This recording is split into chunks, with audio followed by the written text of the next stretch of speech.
I'm Pam, a mother, runner, business owner, and the host of the I Work For Me podcast. This podcast shares stories from the world of entrepreneurship because starting a business doesn't have to feel like a far-off dream, and running one shouldn't feel like a nightmare.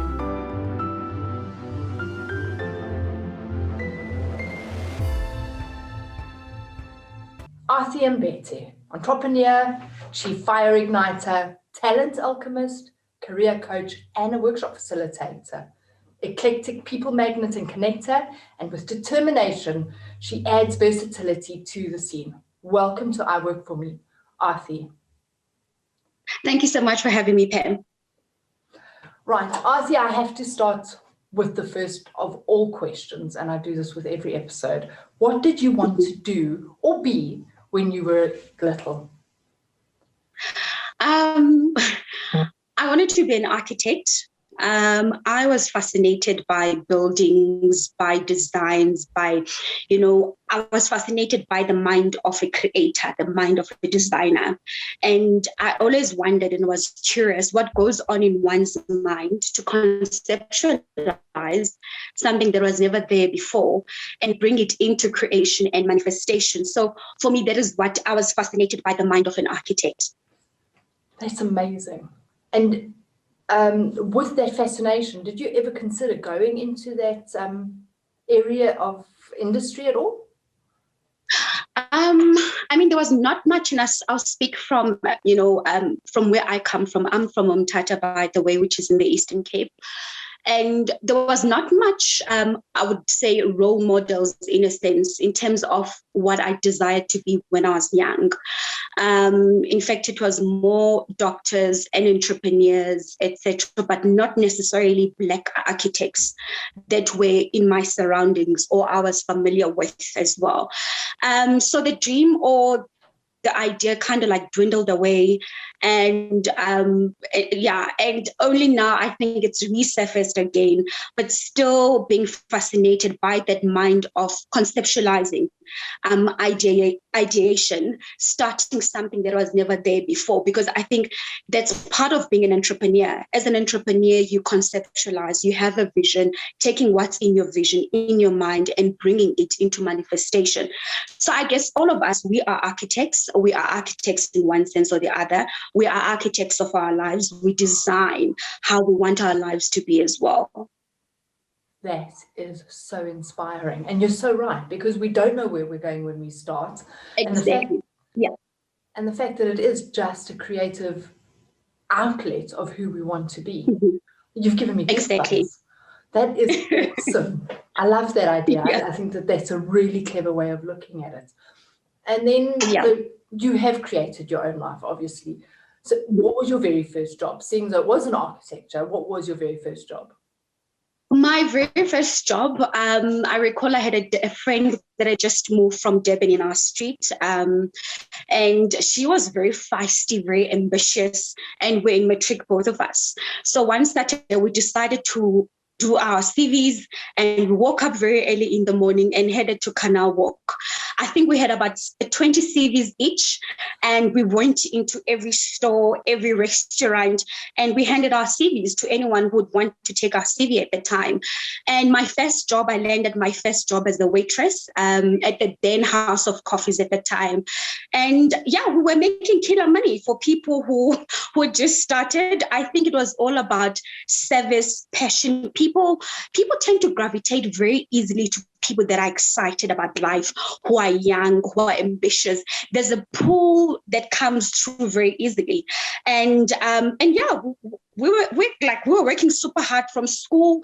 After school, we head straight to work, do our shift. By 9 o'clock, we're done with our shift, heading back home and then back to school.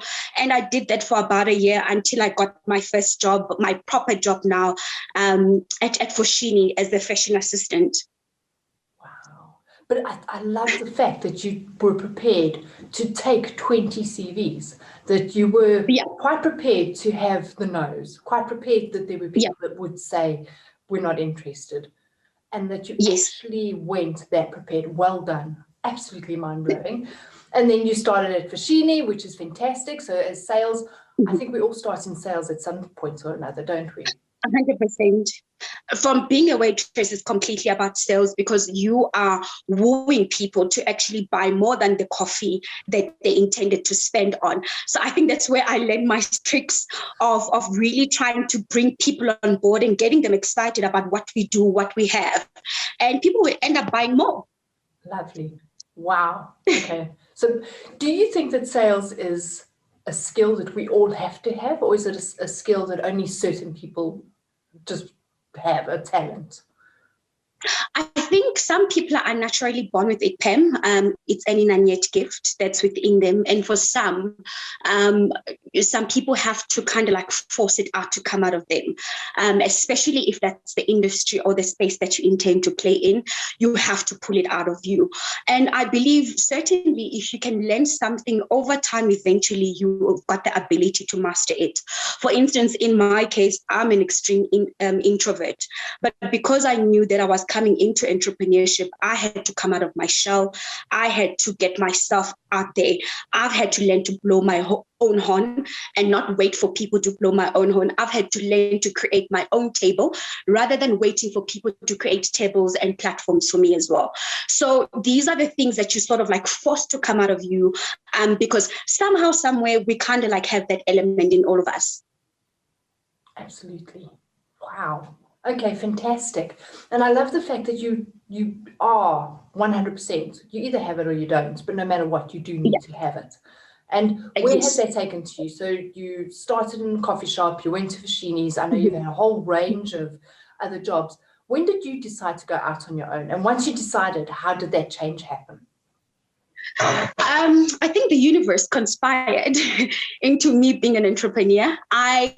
In my years of being in corporate for almost 10, 15 years being in corporate, I never envisioned myself being an entrepreneur. I thought that's what's a stress on its own, until an opportunity actually came towards the end of 2015.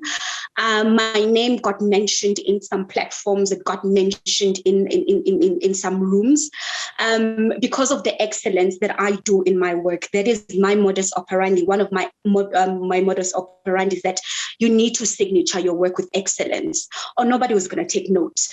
And for me, I've always been an A player, an A performer in any opportunity that I've been given in life.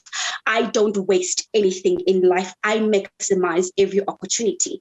So what had happened is that my name was mentioned in a room. Next thing I know, Julia St. Clair, who's my business partner at Equity Insights, which is the diversity and inclusion recruitment company, she gives me a call. She's like, listen, I'd like to have a conversation with you. Are you able to come through? I was like, why not? And suddenly she discusses what the opportunity is about. She tells me that this is the vision, this is the plan, this is what the idea behind the business is all about. And the fact that it is, when it comes to diversity and inclusion, I really connected to that, because a big part of me is that I am a humanitarian. In fact, the meaning of my name, it means mouthpiece. Athi means in Xhosa to speak on behalf. So I was like, this is a great platform actually to stand up for something in South Africa and speak about equality, that we all deserve opportunities in life. Not because of our background, our race, our gender, or whatever case that might be, but everybody deserves an equal opportunity in life. So I was like, why not? Let me jump on the bandwagon. And that's how I got into entrepreneurship. Wow. And so the opportunity landed in your lap, you grabbed it with both hands, and you are flying. And ran. So you work for yourself because you kind of just went that way. Why do you continue to work for yourself? I think it's the fulfillment, Pam, that comes with it, the human element as well that comes with it. Knowing that at the end of the day, somebody's life has been touched. Beyond just being placed in an opportunity, one of the things that I've been so fortunate to do is to coach people, unleash their potential and make them realize who they are and what they carry, which actually resulted in me starting my own second business called TransEra Solutions, which is a training and coaching company. So I've met all sorts of colorful people with different talents, people with different gifts. And every day I get to meet different people, and that adds an excitement to what I do. I don't think I've met a number of people that I've met when I was in corporate compared to now as being an entrepreneur. And that every day makes my life exciting and very spiceful. So it keeps me going. It has kept me going during COVID, when we really hit hard, in 2020 last year. And most of our clients actually retrenched. And what kept me and kept the doors of the business was why. It's about impact. It's about transforming people's lives. It's about showing them that, you are capable, you are worthy, and also guiding them along the way. For us, it's not just about making money because we place you in an opportunity, but it is about somebody's life at the end of the day, being able to put bread on the table to touch families. And we're not only touching a candidate, but we're touching families as well through employment. Wow, that is such a big purpose and and you're so passionate about it. It just absolutely oozes out of you, which is absolutely wonderful.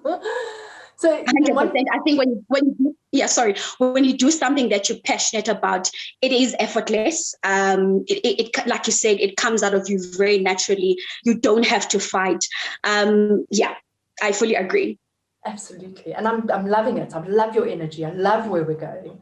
And I think one of the big things that you said was that in the entrepreneurial space, you get open to meeting a whole bunch of people that you'd never do in corporate world.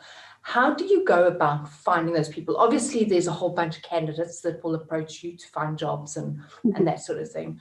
But other than that, how do you connect with people that you would not normally connect with?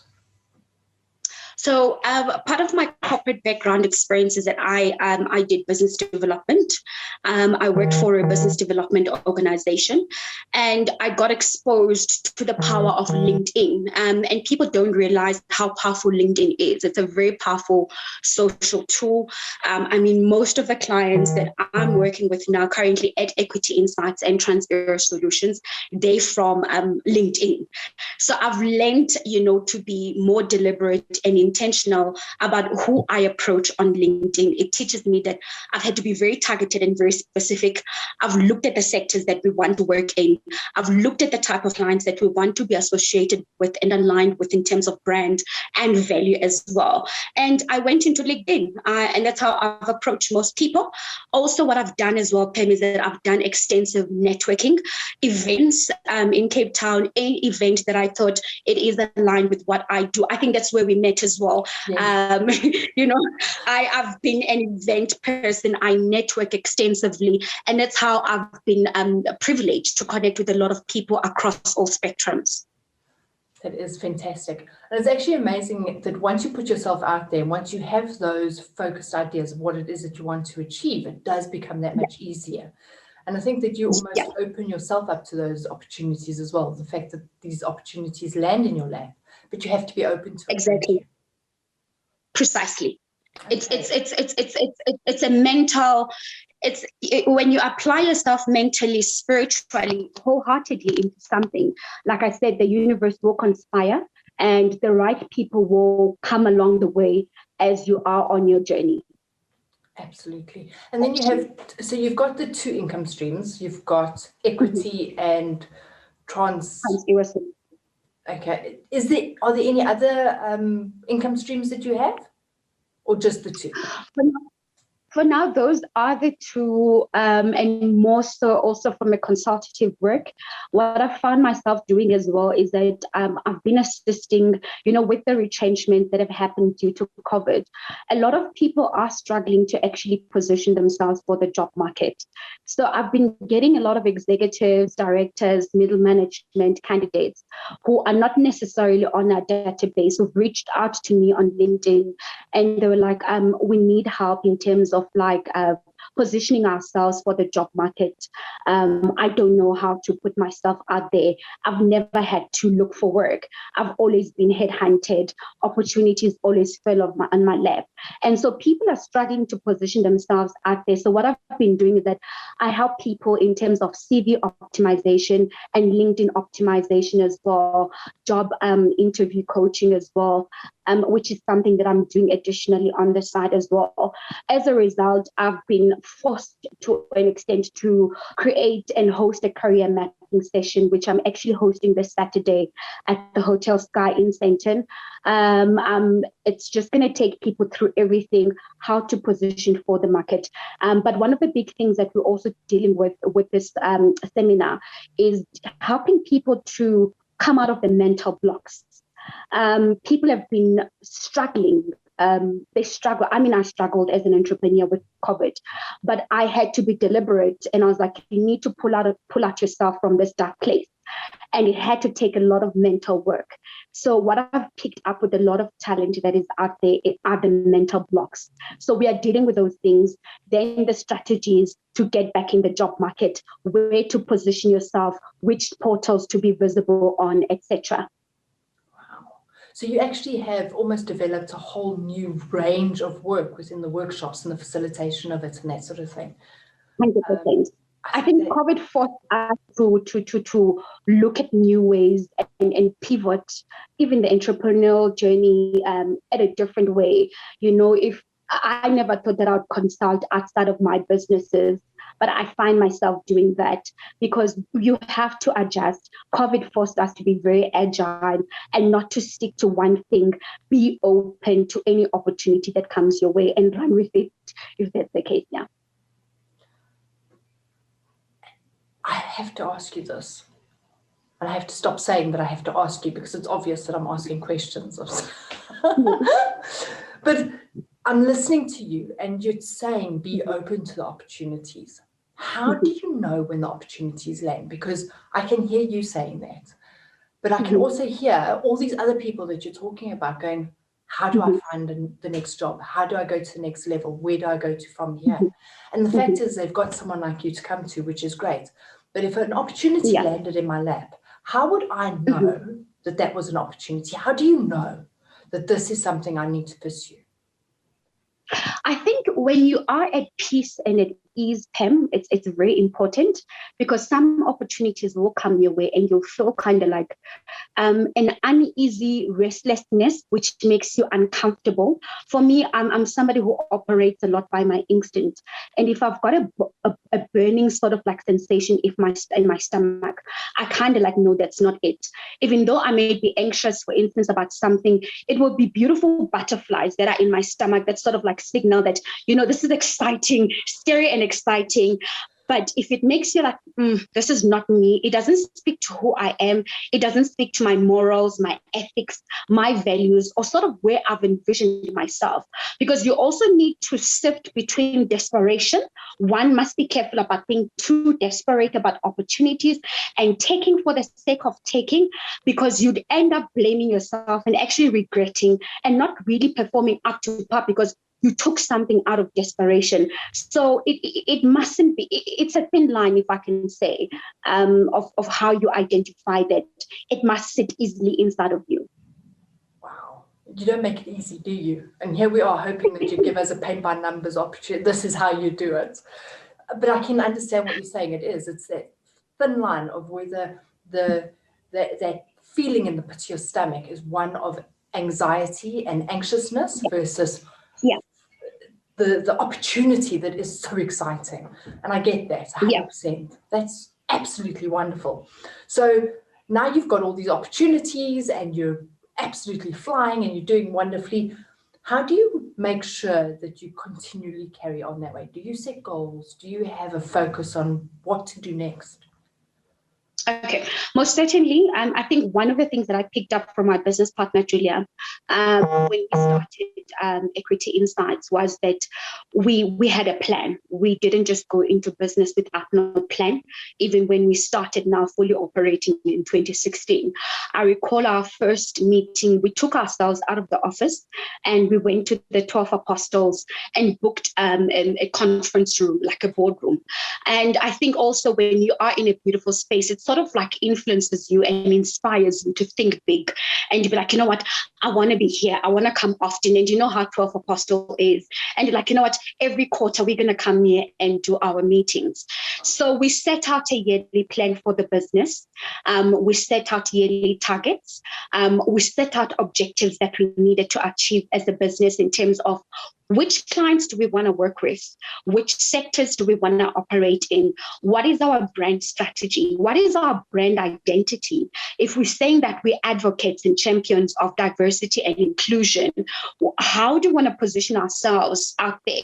You know, how do we set ourselves apart from other recruiters? Because South Africa, we've got quite a number of recruiters that are out there. So how do we differentiate ourselves from the players that are out there? We're not saying they are competitors, because I believe in the philosophy that there is more than enough for everyone out there, but it's players who are playing in the field. So how do you differentiate yourself from those that are out there? So it took us time to come up with a plan. We set the whole entire day, financial targets, quarterly targets, and that's what kept us going. Every year, every quarter, we go and sit, check where are we, where are our achievements, where have we failed, what do we need to improve. We did a whole SWOT analysis, and that's what keeps me going every day for both businesses. That's what I do. Even during COVID last year, we still had objectives, we still had targets, which we are trying to catch up with right now. Well done. I love your enthusiasm with regards to doing it in a place like the 12 Apostles. How brilliant. Absolutely. Yeah. We all want to be able to spend time there. Yes. I'm having my next straight meeting at the 12 Apostles. I find out that's actually not, because I think that's the fear as well of the mind that, oh, it's probably so expensive. When we inquired and we found out that the price, we're like, really? So sometimes you just need to go into places with an open mind and be like, you know what, I want to come here, do it. You'll never know. You'll be surprised at how much it'll cost. Fantastic. I think just that feeling of accomplishment and success sitting in that space must be so motivational to be there again. Absolutely. So then what is your favorite place to work from, other than your moments at the Apostle? Where else? Okay, with COVID, we were forced to close our doors. We had an office in Century City, and we tried to keep our overheads as lean as much as possible. Mm-hmm. So we've been working from home, and I got tired of working from home because as a mom, you know, I'm a single mother, 2 boys. I find something to do. I start working, doing house chores, and working from home requires so much discipline. And I think also eventually you get bored. If you're used to working around people and then in your house, there's nothing exciting that you're sort of looking forward to. So I started working from coffee shops. Coffee shops as well are a bit noisy, you know, especially if you want a quiet space, you want to think and plan. So I can't wait for both businesses to take off so that we are at an opportunity to be able to afford office space again. For me, I thrive very well in silence, in quiet spaces, but at the same time, you know, there'd be a mix of people in the whole space as well. Okay, so one day we will get back to the office. That's your mission. One day, my desire. I know a lot of people, some people are quite excited working from home. But for me, it's a no. it's not for me. I can understand that 100%. So when you started working for yourself, mm-hmm. Obviously you left corporate and you started with Julia. What was the change? How did it change? Was it difficult? How did you manage to suddenly start working for yourself? It was certainly difficult, transitioning the mind. from being an employee to the mind of an employer, and that now you are a business owner and not an employee in an organization. So it means that you've got a bigger responsibility on your shoulders. And at first, I took it very lightly. I operated like somebody with an 8 to 5 mentality. And with entrepreneurship, there's no 8 to 5 mentality, especially if your business is starting off. You don't have the support structures in terms of staff that are assisting you. You do everything yourself. So I found myself working right through till the night after I put the boys in bed. Then I would continue to work, catching up perhaps with admin, social media strategy, and then doing the recruitment, sourcing for CVs, etc. So it was a huge shock, if I can say, and I can be honest. And I had to start now looking at entrepreneurs who are already playing in the space that I'm playing in, and see how do they do it? How do they navigate? How's their everyday life like? And I realized one of the things, Pam, is that as an entrepreneur, discipline is a big must. Consistency, keeping the momentum, integrity and character as well, and going above and beyond is what is majorly required in the business. Yeah. So you're talking about all these amazing things that you're having to do as an entrepreneur, and the fact that you are working after you put the kids to bed and things like that. What about boundaries? How do you set those boundaries between family time and relaxing time and work time? In my case, when we started the business, I was still single. I had no partner at the time. And for me, it allowed me, there was no pressure of having to please a partner, if I can say in a sense, besides the kids, which we had a routine and structure that was in place already. So my singleness actually allowed me to invest and put in so much of my time into equity insights. Obviously, if you are married, you've got a partner, definitely you need to be very accommodative. You have to be selfless and think about the other person and people in your life as well.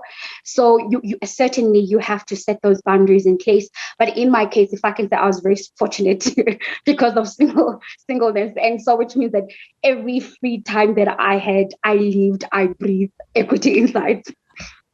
Wow, Equity Insights was very, very lucky to have you 100%. And then obviously having set the boundaries, and now that you've been going for quite a while, what did you realize was crucial to your business? What was that thing that you didn't know that you needed more than anything else? I think one, needing to have a teachable spirit, Pam. Don't ever think that you're going into business and you know it all, no matter what level of expertise you think that you might have. And the fact that I got exposed to different people every day. I was like in awe and mind blown by the level of intelligence of the people that I meet every day. And you'd be like, wow, I need to learn more. So try to keep abreast with the changes, the trends that are happening around you. I'm somebody who never really read newspapers because I felt that it was quite negative.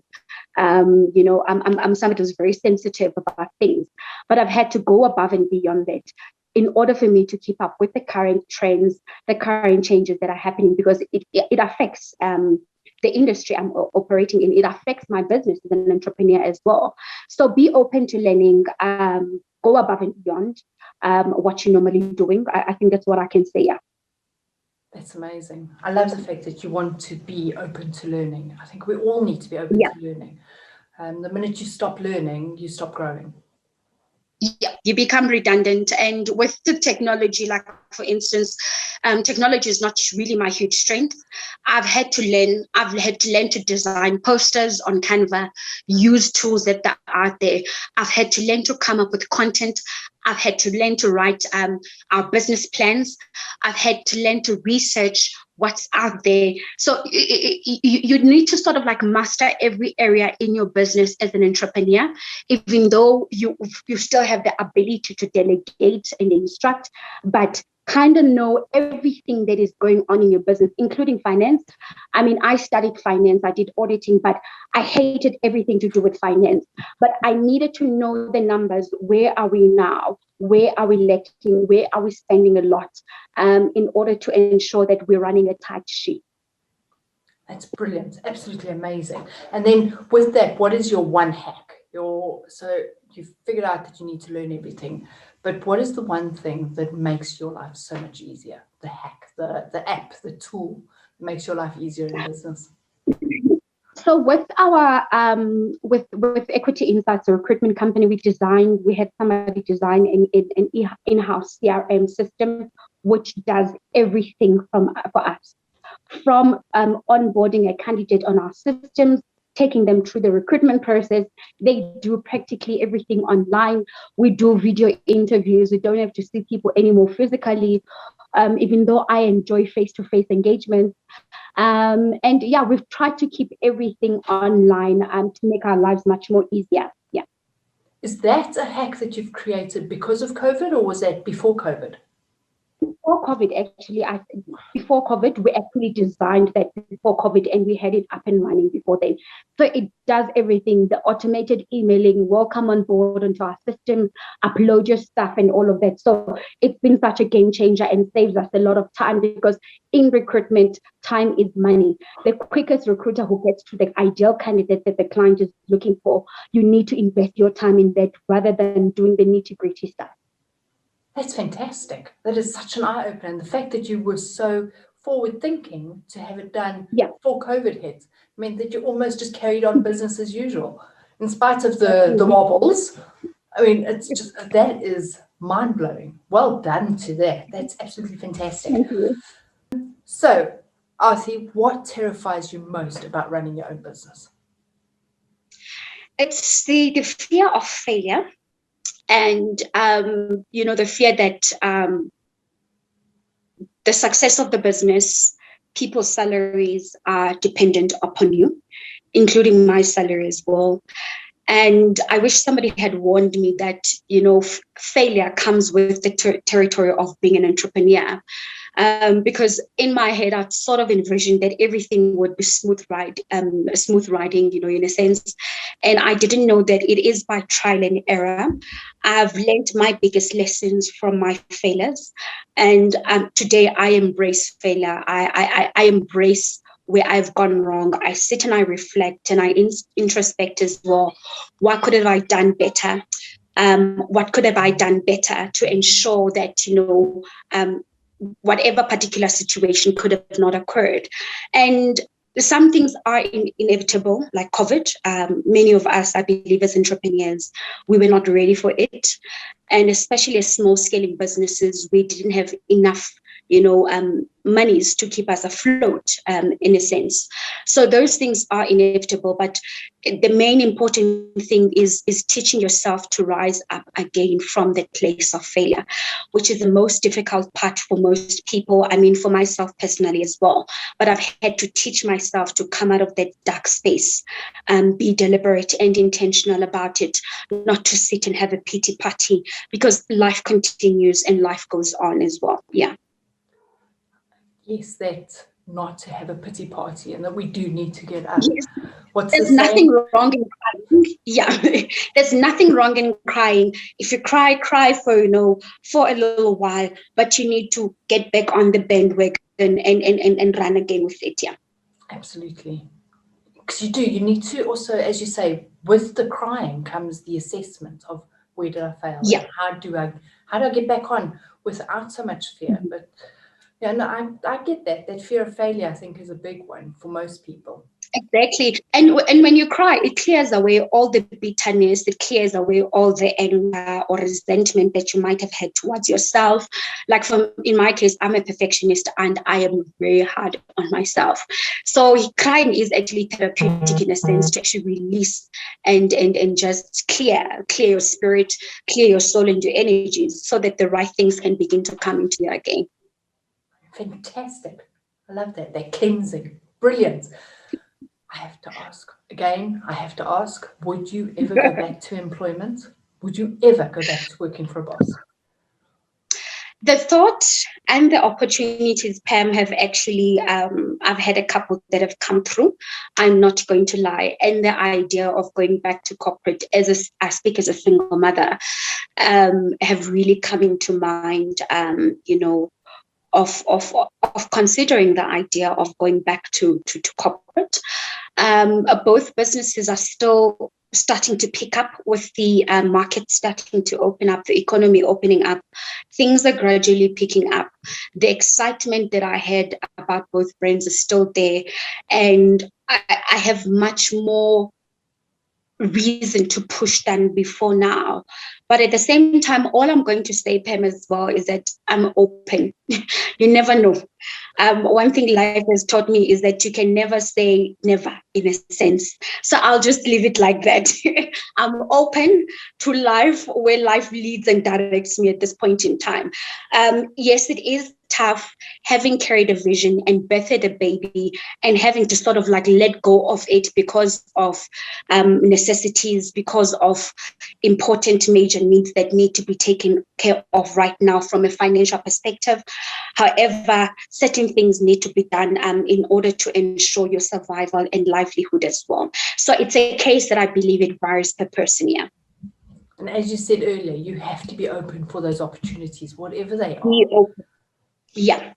Absolutely. And just because you think you're an entrepreneur doesn't mean that everything that you've said in this meeting, where it's being open to learning, being open to opportunities, and it all culminates to whatever your next step is, doesn't it? Exactly. Totally. I certainly agree. Fantastic. That's awesome. So advice for someone who's going to start their own gig, you know, that, okay, I'm going to go start my own business. What would that number one thing be like? Have capital. Have capital. If you've got people, family, a network that can sponsor your taking off, because I would say capital is crucial in starting off. You need capital for your logos, logo designs, your company profiles, your website going up. Cash flow is vital. One thing I can say, even if it's minimal and nothing huge, I know some people would say, no, I need about 250,000. I need about this amount of money. Whatever capital that you're able to get and lay your hands hold on, it's quite important. I was fortunate that with my business partner, she had invested into the business, which when we started, and it kept us afloat for the first 3-6 months until we actually had our first huge big placement, which kind of like covered and paid off as well in terms of what she had invested into the business. So capital is a big, yeah, because you are going to get frustrated when you are not, or the business is not of like financially sound or stable. It can be frustrating, and you need your energy and your mind to focus on other bigger things, on building the business, rather than on how am I going to get airtime now to call on these prospective clients? How am I going to get my email account sorted out or our website out there and going? How am I going to get myself to go to these networking events, etc.? So for me, capital is a must. Yeah. Okay, very, very good advice there. And then where do you see yourself in 5 years' time? And as as an interviewer yourself, you know that question is one of the favorites. Where do you see yourself? It always pops up. In fact, I was so fortunate about 2 years ago or 3 years ago, I had a candidate that was studying coaching. She was doing a coaching course with the UCT, and she was looking for a candidate to sort of like take through their whole process. And I happened to be one. And it was one of the questions that she asked me, where do I see myself? And I called it a goal 40. Is it goal 40 and beyond? My target 40 and beyond. I'm 36 right now, and I've got at least 4 years to achieve what I need to achieve. I see myself, Pam, as an international consultant to global organizations and global leaders as well. I see myself speaking at international platforms on topics around diversity and inclusion, gender-based violence, because I am a survivor of gender-based violence. I see myself speaking on topics around youth and women empowerment as well, because those topics are quite close and very dear to me.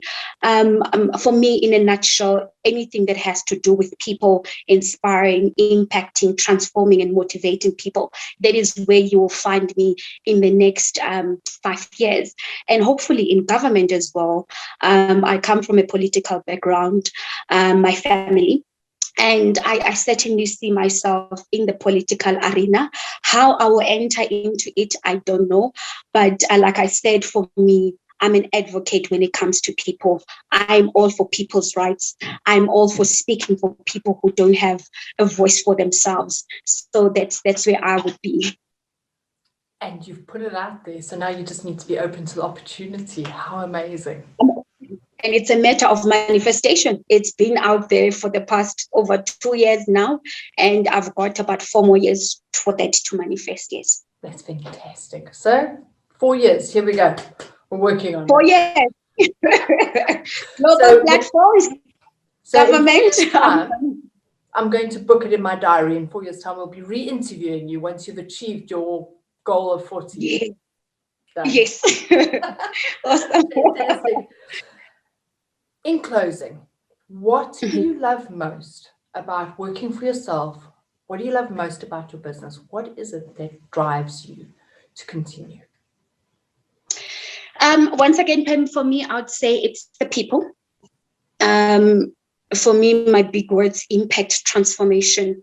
It's being purpose driven. People give me purpose at the end of the day. I think, growing up, and maybe one day when we sit and we're discussing my 40th goal, I'll unpack more about my childhood. Growing up, it's sort of like I never really, because we lost our mother at a very young age, and we were separated. And so I never really had people around me that sort of like believed in me, in what I carry, my potential, etc. And these are the things that I've had to learn and figure out on my own as I've grown up. And what drives me to be in the people service delivery space is that people shouldn't go through what we have gone through in life. We are pathfinders, we are pioneers, we are reformers, and here to change the story so that the journey can be different for other people. Not everything has to be tough and difficult for everyone, especially if you've got the right people around you, the right support structures as well. Some of us are meant to go through the struggles and the fights to make and bring a difference to other people's lives and make their journeys quite light and gentle. So, yeah, I guess I'm a burden bearer in a sense to come and help those in life, in their journeys, to make their lives much more easier. I am in awe. I sit here and I listen to you, and the amount of other people that we speak to on a day-to-day basis that are always begrudging and bemoaning their circumstances and where they've come from. And here you're going, I had to go through that in order to be where I am today, in order to make the difference I need to make. That is inspirational and amazing. And just that on the international stage can make such a huge impact for women, children, and South Africa as a whole. And yes, and I think the thing is that, Pam, one should never be ashamed about the story. We should never be afraid and apologetic as well. Like I said, I'm a gender-based victim survivor, or I would call myself, I'm not a victim, I'm a survivor.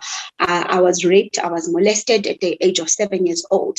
I could have sat and have a pity party, go into drinking, live a life of misery. I'll probably be somewhere in a shack right now had I sat and I dwelt on my pain.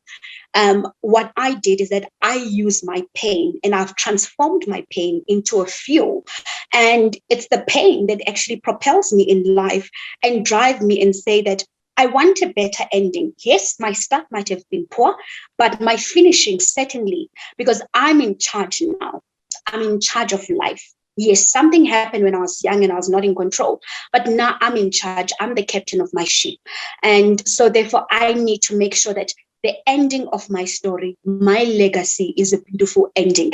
And that is of touching people's lives and impacting people's lives. And I am so privileged to have met you now. And if there's anything we can do to help you, please let us know. That is, ladies and gentlemen, Athi Mbete. Wow. Definitely a force to be reckoned with and a shining star to follow. Looking forward to seeing the rest of your journey. And thank you so much for your time today. I really, really do appreciate it.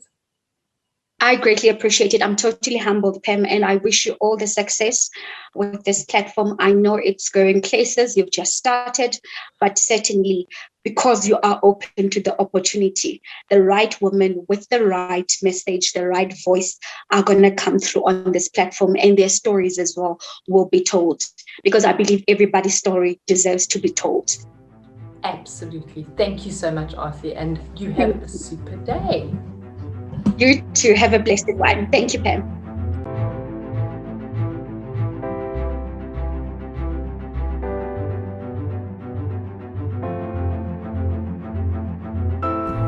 Thank you for listening. I hope you enjoyed this interview and that you feel inspired to take your business to the next level.